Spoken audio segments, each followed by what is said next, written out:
नमस्कार, बहुत स्वागत है आपका। आप देख रहे हैं गणपति एस्ट्रोलॉजी सीक्रेट।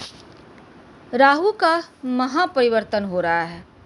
12 अप्रैल से राहु मचाने वाला है महातहलका, क्योंकि राहु अपनी शत्रु राशि मेष राशि में यहाँ पर प्रवेश करेंगे। और अभी तक वो वृषभ राशि में थे, लेकिन जब वो मेष राशि में आएंगे तब क्या होगा, क्योंकि राहु यहाँ पर 540 दिन रहेंगे, पर 3 चरण में वो अपनी राशि या नक्षत्र बदलेंगे। तो इन 3 चरण में पहला चरण होगा कृतिका नक्षत्र का, जो 63 दिनों का होगा। दूसरा चरण होगा राहु का, जो शुक्र के नक्षत्र भरणी नक्षत्र में जाएंगे। और तीसरा चरण होगा केतु के नक्षत्र अश्विनी नक्षत्र में वो प्रवेश करेंगे। क्या होगा जब इनका परिवर्तन होगा नक्षत्र, चलिए जानते हैं विस्तार से। तो तुला वालों, राहु का केतु का ये महापरिवर्तन आपके जीवन में क्या कुछ बड़ा बदलाव लेकर आएगा। जब राहु कृतिका नक्षत्र में रहेंगे, जो सूर्य का नक्षत्र है, तो ग्रहण दोष लगेगा। तो करीब 63 दिन तक आपको थोड़ा संभल के रहना है, कहीं कोई कलंक ना लग जाए, कहीं कोई आपके ऊपर उंगली ना उठा दे, आपको इसका ध्यान रखना है।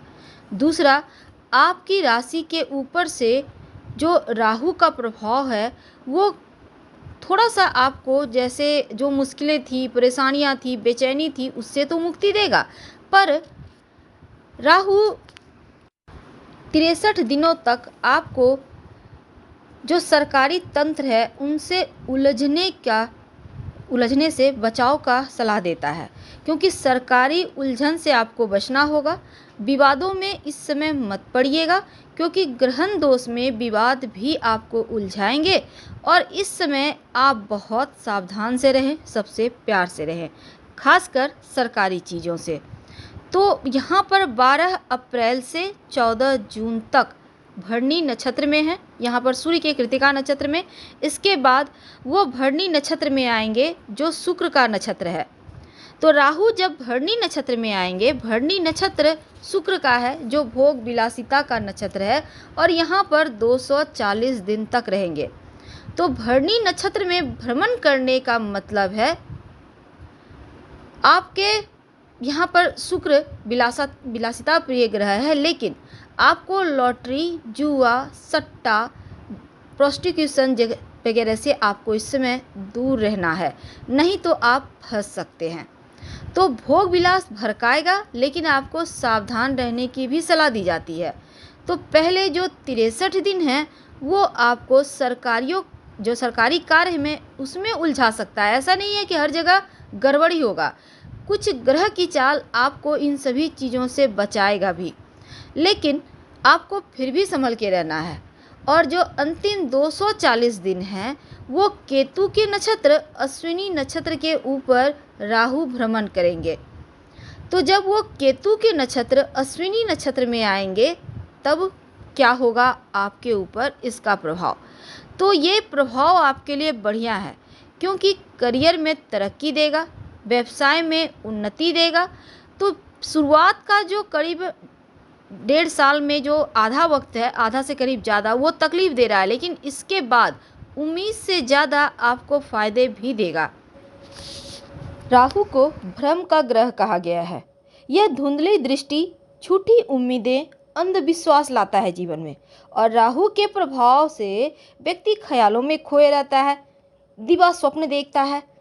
जीवन में चूंकि इसका बहुत गहरा प्रभाव है, और व्यक्ति को जुआ, नशा या बुरी लत जैसी अवैध चीज़ों में होता है ना, बहुत सारे लोग अवैध चीज़ों का इधर उधर धंधा करते हैं, इन चीज़ों में भी राहु ही फंसाता है।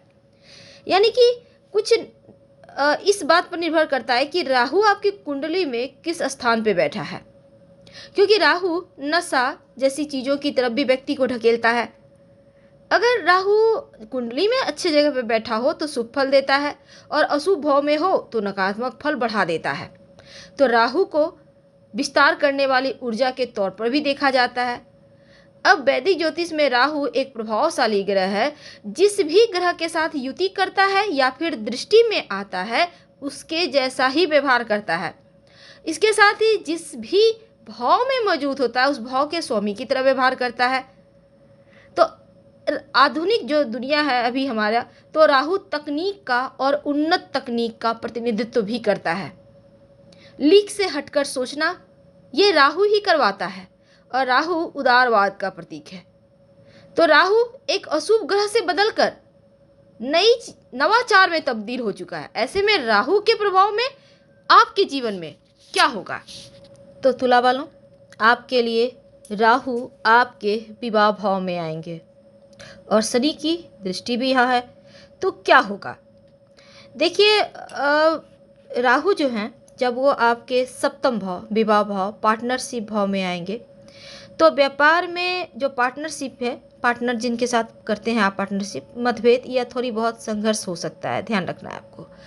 तो पार्टनर में कोई काम करते हैं पार्टनरशिप में तो आपको ख्याल रखना है, तमाम चीज़ों को आप एकदम से क्लीन रखें। छोटे मोटे झगड़े हो सकते हैं पार्टनर के साथ, ध्यान रखना है। व्यापारी हैं तो निगेटिव असर है थोड़ा सा, इसका आपको ख्याल रखना है। तो हर जगह नज़रें बनाए रखें, अंधा भरोसा कहीं ना करें। अगर आप विवाहित हैं तो रिश्तों में किसी तीसरे को आने की इजाज़त ना दें, तीसरे व्यक्ति का हस्तक्षेप हो सकता है। अब देखिए, जो आप दोनों के बीच टकराव पैदा करवाएगा, तो ऐसे में किसी तीसरे व्यक्ति की बातों में आकर आप अपनों पे शक ना करें, अपनों के साथ किसी तरह का मुश्किलें ना हो, इसका ध्यान रखें। तो विवाह की योजना बना रहे हैं तो इस समय अगर आप अविवाहित हैं तो विवाह तय होगा और किसी एक को चुनने में भ्रम की स्थिति भी है। हालांकि जीवन साथी के साथ यात्रा वगैरह होगा और काम के सिलसिले में यात्रा भी होने के योग है। तो अब देखिए, यहाँ पर आपको एक काम करना है, बिना छुए पीपल के पेड़ में जल अर्पित करना है आपको नियमित रूप से। तो इस बात का आपको ध्यान रखना है। और साथ ही साथ जो तुला वाले हैं, यह समय साबित करेगा कि आप एक दूसरे की कितने परवाह करते हैं। इसलिए अपने रिश्तों के प्रति व्यावसायिक साझेदारी जो है ज़्यादा जुड़ीनी आप नज़र आएंगे, जिसे बहुत अच्छा नहीं कहा जा सकता।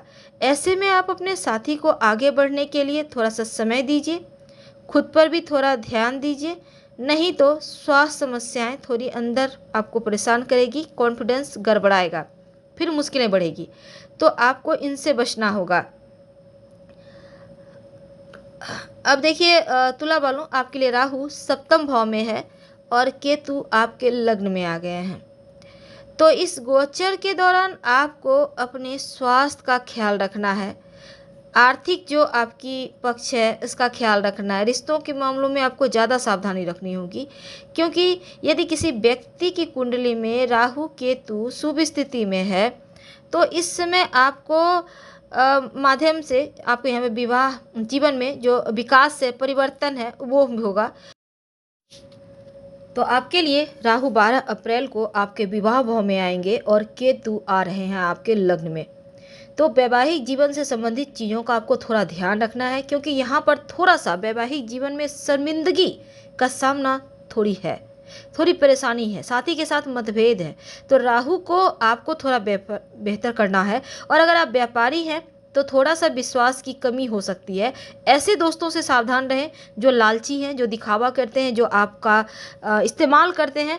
और यह समय कहता है कि बड़ा इन्वेस्टमेंट अपने व्यापार में ना करें और शत्रु विरोधी से सावधान रहें। कहने का तात्पर्य, राहु आपके जीवन में उथल पुथल देगा, मानसिक बेचैनी देगा, लेकिन आपको इस समय सफलता भी देगा, तो व्यवसाय में लाभ भी देगा। एक पानी वाला नारियल बुधवार की शाम अपने सर से 7 बार उल्टा वार कर बहते जल में प्रवाहित कर दे, या पीपल के नीचे रख सकते हैं या आप किसी मंदिर में भी रख सकते हैं। फिलहाल विदा।